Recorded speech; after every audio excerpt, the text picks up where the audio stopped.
तणनाशक फवारलं पण तण गेलं नाही किंवा उलट पिकातच इजा झाली अशी तक्रार अनेक शेतकरी करत असतात. पण याचं कारण तणनाशक नसतं, तर फवारणी करताना झालेल्या छोट्या काही चुका असतात.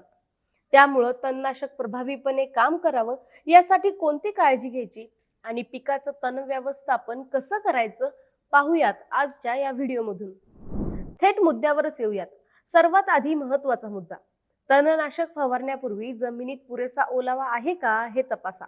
कोरड्या जमिनीत फवारणी केली तर तणनाशकाचा अपेक्षित परिणाम मिळत नाही. पावसाची शक्यता असेल तर फवारणी करायची नाहीये, कारण फवारणीनंतर लगेच पाऊस पडला तर औषध वाहून जातं आणि तण नियंत्रणही प्रभावी होत नाही. तणनाशक नेहमी शिफारसीनुसार दिलेल्या मात्रेतच वापरायचे. कमी मात्रा घेतली तर तण पूर्णपणे मरत नाही आणि जास्त मात्रा घेतली तर पिकाला त्याची इजा पोहोचते. एक गोष्ट कायम लक्षात ठेवा, ती म्हणजे फवारणीसाठी फ्लॅट फॅन नोझलचा वापर करायचा आहे. त्यामुळं औषधाची समान फवारणी होते. तसंच नेहमी स्वच्छ पाण्याचाच वापर करायचा आहे. फवारणी करणाऱ्या व्यक्तीने हातात ग्लोव्ज, नाकाला मास्क आणि डोळ्याला चष्मा लावायचा आहे.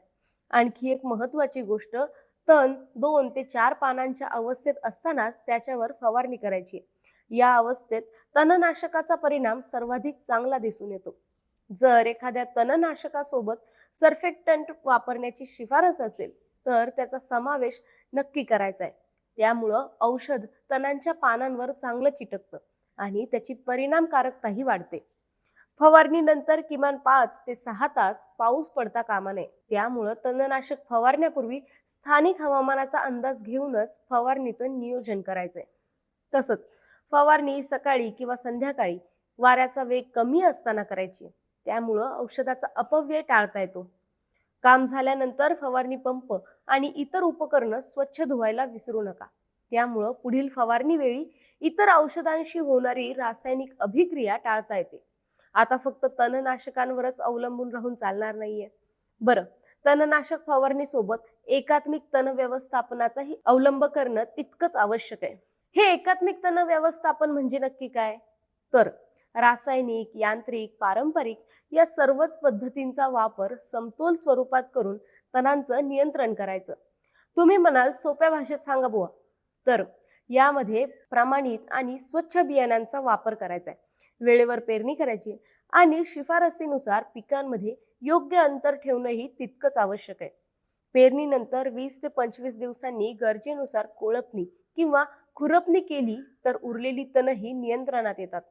दरवर्षी एकच तणनाशक वापरण्याऐवजी त्यांची फेरपालट करा. त्यामुळं तणांमध्ये तणनाशकाविरोधात प्रतिकारशक्ती निर्माण होण्याचा धोका कमी होतो. आणि सर्वात महत्त्वाचं, तणांना बियाणं येण्यापूर्वीच त्यांचा नाश करा, कारण एकदा का तणांना बियाणं आली आणि ती जमिनीत पडली तर पुढच्या हंगामात त्यांचा प्रादुर्भाव आणखी वाढतो. लक्षात असू द्या, योग्य तणनाशक निवडणं जितकं महत्त्वाचं आहे तितकंच महत्त्वाचं आहे योग्य पद्धतीनं फवारणी करणं. या छोट्या गोष्टी पाळल्या तर तण नियंत्रण अधिक प्रभावी होईल आणि पिकाचं उत्पादन वाढण्यासाठीही मदत होईल. तुम्हाला ही माहिती कशी वाटली कमेंटमध्ये नक्की सांगा. हा व्हिडिओ जास्तीत जास्त शेतकऱ्यांपर्यंत पोहोचण्यासाठी व्हिडिओला लाईक आणि शेअर करा. आणि अजूनही ॲग्रोवनच्या चॅनलला सबस्क्राईब केलं नसेल तर ॲग्रोवनला फॉलो आणि सबस्क्राईब करायलाही विसरू नका.